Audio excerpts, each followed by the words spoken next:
Hola, bienvenido una vez más a un estudio en Hebreos capítulo 5. Estamos estudiando verso a verso, capítulo a capítulo, y ya estamos en la quinta semana. Espero que haya sido de bendición. Estamos viendo el propósito de Hebreos es exaltar el nombre de Jesucristo, exaltar su obra, lo que Él hizo como sumo sacerdote antes de sentarse como rey. Y vimos la semana pasada sobre acercarnos al trono de la gracia, acercarnos a donde Dios está invitándonos confiadamente a que vengamos tal y como estamos, porque Jesús ya nos lavó, ya nos compró, ya nos rescató del pecado. Y hoy empieza así Hebreos capítulo 5, dice: porque todo sumo sacerdote tomado de entre los hombres es constituido a favor de los hombres en lo que a Dios se refiere, para que presente ofrendas y sacrificios por los pecados, para que se muestre paciente con los ignorantes y extraviados, puesto que Él también está rodeado de debilidad, y por causa de ella debía ofrecer por los pecados, tanto por sí mismo como también por el pueblo.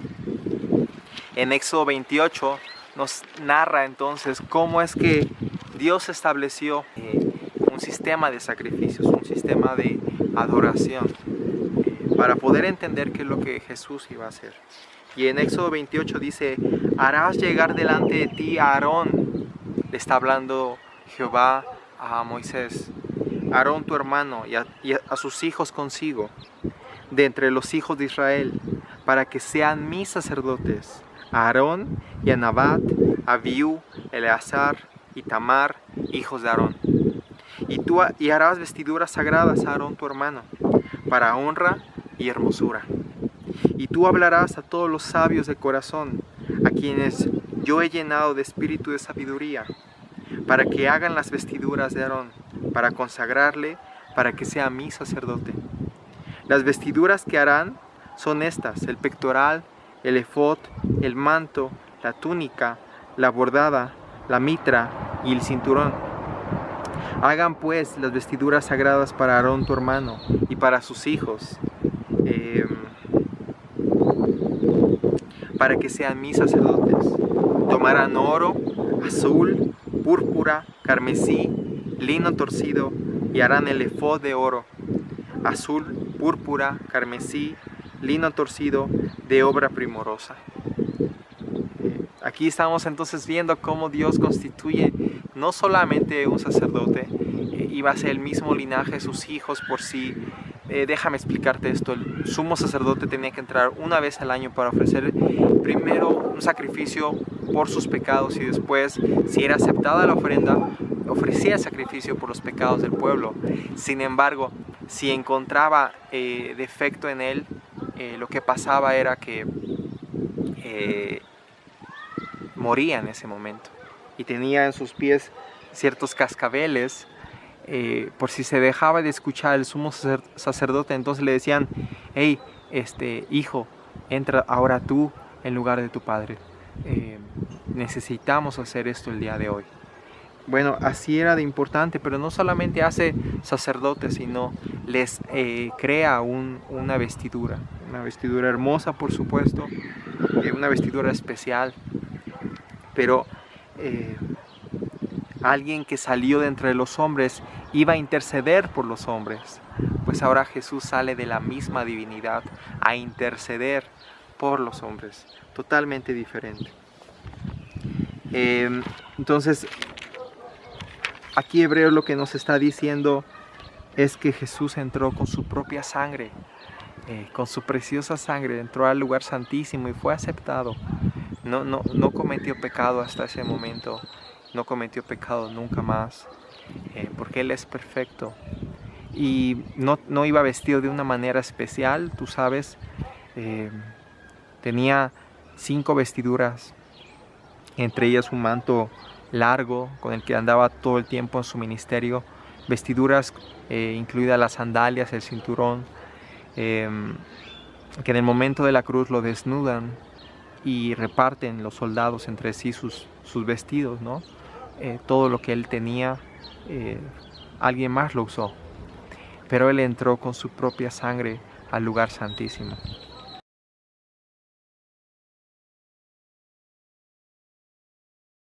Más adelante en Hebreos 10, versículo 11 y 12 dice: y ciertamente todo sacerdote estaba día tras día ministrando y ofreciendo muchas veces los mismos sacrificios que nunca podían quitar los pecados.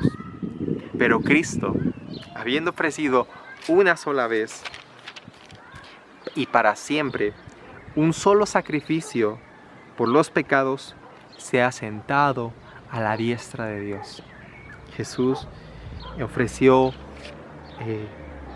su propio cuerpo como sacrificio y Él mismo fue el sacerdote que presentó esa ofrenda.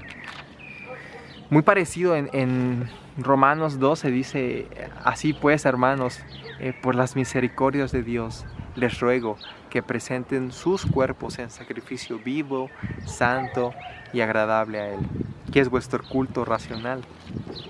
Así se entregó Jesús. En Hebreos 7, versículo 28, también nos habla que Jesús fue sin pecado. Dice: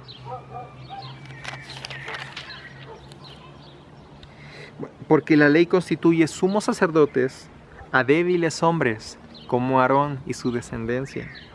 Pero la palabra del juramento, posterior a la ley, al Hijo, hecho perfecto para siempre.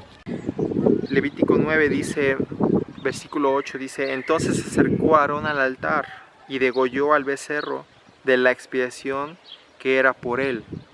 Y los hijos de Aarón le trajeron la sangre, y él mojó su dedo en la sangre y puso de ella sobre los cuernos del altar y derramó el resto de la sangre al pie del altar. ¿Qué está haciendo? Él está intercediendo por él mismo. Él está ofreciendo primero un sacrificio. Tiene que tomar al becerro, degollarlo y derramar su sangre. Y entonces si acepta esa sangre, puede entonces expiar los pecados del pueblo. Si no, no puede hacerlo. Pero Jesús no pecó. Tú y yo sí pecamos. Hebreos capítulo 4, versículo 15 dice: porque no tenemos un sumo sacerdote que no pueda compadecerse de nuestras debilidades, sino uno que fue tentado en todo según nuestra semejanza, pero sin pecado. Sin pecado. Seguimos leyendo entonces, entendiendo un poco más el texto. Dice: y nadie toma para sí honra, sino el que es llamado por Dios, como lo fue Aarón. Así tampoco Cristo se glorificó a sí mismo, haciéndose sumo sacerdote, sino que Él dijo: tú eres mi hijo, yo te he engendrado hoy. Como también dice en otro lugar: tú eres sacerdote para siempre, según el orden de Melquisedec. En 2 de Crónicas 26, 18 dice: y se pusieron contra el rey Usías y le dijeron: no te corresponde a ti, oh Usías, el quemar incienso a Jehová, sino a los sacerdotes, hijos de Aarón, que son consagrados para quemarlo. Sal del santuario, porque has prevaricado, y no te será para gloria delante de Jehová Dios. No podía nadie decir: bueno, yo quiero ser sumo sacerdote. Jesús no se eligió a sí mismo, no estaba deseoso de morir torturado en una cruz, pero la única forma de traerte, era la única forma de traerte a casa, era haciéndolo. Él no dijo: yo quiero hacerlo por mí mismo. En Juan capítulo 8, versículo 54 dice, Juan 8, 54, dice: respondió Jesús: si yo me glorifico a mí mismo, mi gloria nada es. Mi Padre es el que me glorifica, el que vosotros decís que es vuestro Dios. Él es el que designó a Jesús para que fuera sumo sacerdote. Solamente Él. Dice: y Cristo en los días de su carne, ofreciendo ruegos y súplicas, con gran clamor y lágrimas al que le podía librar de la muerte, fue oído a causa de su temor reverente. Es decir, que Jesús no reclamó su derecho como hijo, sino la gloria de su Padre. Él demandaba la gloria de su Padre. Y si esto es lo que te glorifica más, aprenderé lo que tú quieras que yo aprenda, Padre. En Lucas capítulo 22 vemos ejemplos de Jesús siendo obediente y su clamor y sus lágrimas fueron escuchadas ante Dios. Lucas 22, 44 dice de la siguiente manera: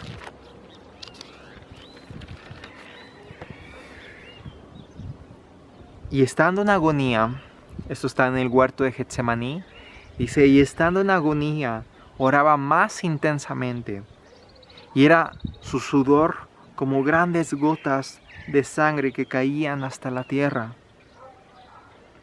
Él estaba angustiado, él estaba siendo presionado fuertemente porque veía la cruz delante de él.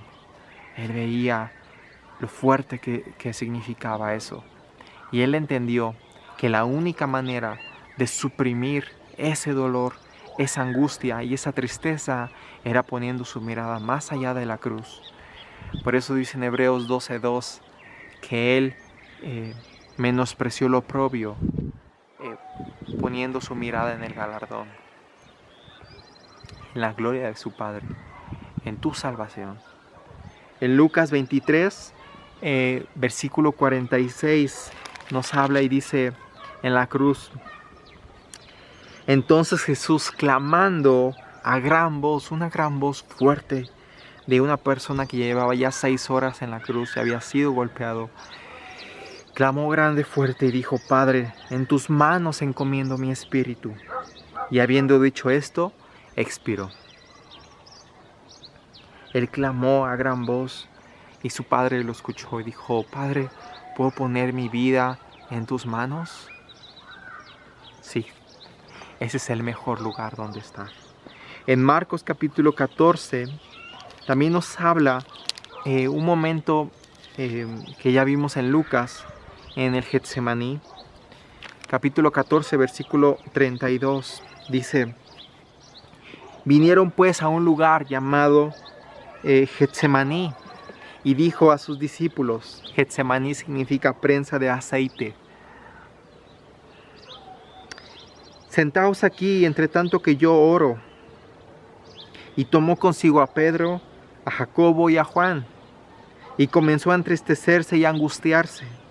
Y les dijo: mi alma está muy triste hasta la muerte, quedaos aquí y velad. Y yéndose un poco más adelante, se postró en tierra, y oró que si fuese posible, pasase de él aquella hora. Y decía: Abba Padre, todas las cosas son posibles para ti.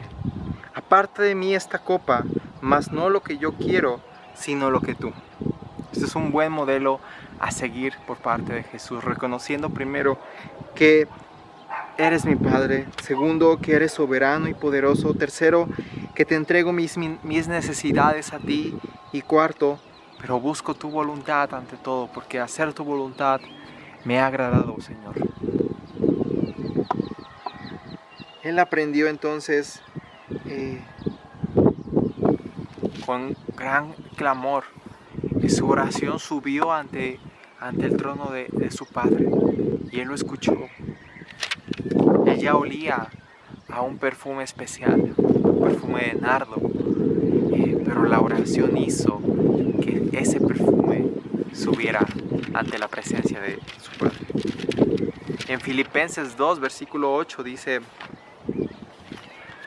hablando de que Él se humilló a sí mismo, siendo Dios se hizo hombre, y siendo hombre se hizo siervo, y siendo siervo se humilló hasta la muerte.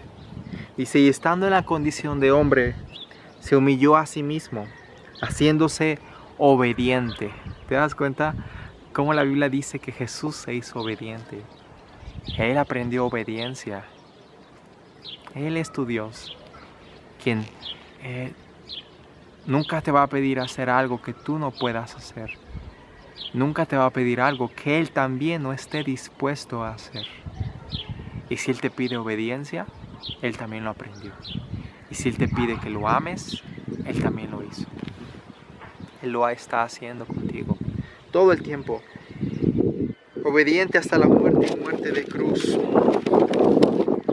Entonces es un sumo sacerdote elegido por la divinidad, que salió de entre la divinidad, que no se eligió a sí mismo, que no se glorificó a sí mismo, sino le dio la gloria al Padre. Y entonces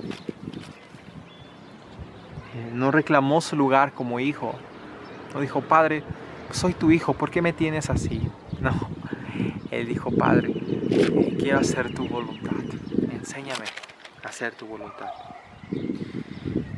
El versículo 9, muy importante, dice: y habiendo sido perfeccionado con estas tribulaciones, vino a ser autor de eterna salvación para todos los que le obedecen. Si te has preguntado por qué obedecer a alguien que no es Dios, Dios está pidiendo que obedezcan al Hijo, porque el Hijo también es Dios.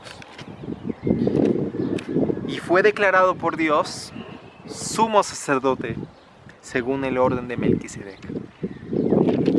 Acerca de esto tenemos mucho que decir y difícil de explicar, por cuanto os habéis hecho tardo para oír. Santiago 1:19 también dice: todo hombre sea pronto para oír y tardo para airarse. Hay que escuchar, hay que aprender a escuchar y no ser reactivo, sino responder adecuadamente. Porque debiendo ser ya maestros, después de tanto tiempo, tenéis necesidad de que se os vuelva a enseñar cuáles son los primeros rudimentos de las palabras de Dios. Y habéis llegado a ser tales que tenéis necesidad de leche y no de alimento sólido. Es decir, que el cristiano va madurando y el cristiano tiene que aprender qué significa dejar algunas cosas atrás y seguir adelante. En 1 Corintios capítulo 3 dice, versículo 2: os di a beber leche y no vianda, porque aún no erais capaces, ni sois capaces todavía, porque aún sois carnales. Pues habiendo entre vosotros celos, contiendas y disensiones, ¿no sois carnales y andáis como hombres? Más atrás en el capítulo 2, versículo 6 dice: sin embargo hablamos sabiduría entre los que han alcanzado madurez, y sabiduría no de este siglo, ni de los príncipes de este siglo que perecen, mas hablamos sabiduría de Dios en misterio, la sabiduría oculta, la cual Dios predestinó antes de los siglos para nuestra gloria, la cual ninguno de los príncipes de este siglo conoció, porque si la hubieran conocido, nunca habrían crucificado al Señor de gloria. Antes bien, como está escrito, cosas que ojo no vio, cosas que ni oído oyó, ni han subido en el corazón del hombre, son las que Dios ha preparado para los que le aman. Dios tiene más cosas.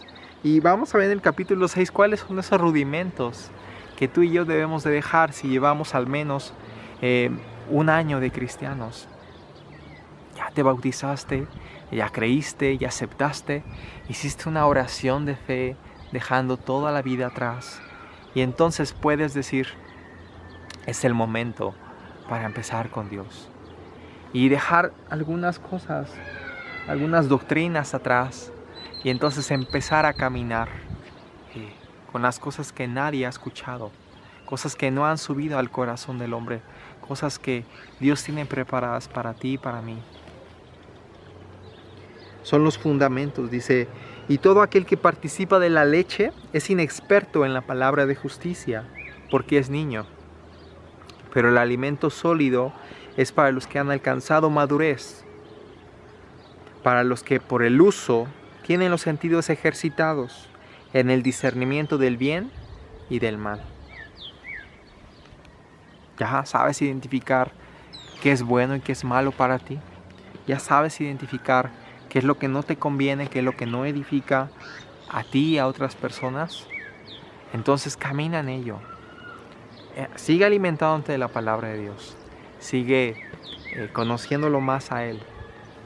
Y te invito a que sigas conociendo más al sumo sacerdote que decidió entrar al lugar santísimo con su propia sangre, ofrecerse una vez para siempre por el perdón de los pecados, para llevarte a ti y a mí a sentarnos en lugares celestiales con Cristo Jesús. Nos vemos en la siguiente semana, Hebreos capítulo 6, dejando atrás esos rudimentos y prosiguiendo hacia la meta, hacia donde Jesús está, en los lugares celestiales. Dios te bendiga y nos vemos entonces la próxima semana. No dejes entonces de compartir este video y de dejar tus comentarios, por favor. Te recomiendo que vayas a ver Dios no está muerto 2. Si no has visto la 1, te la recomiendo también, en tu cine de preferencia. Hasta pronto.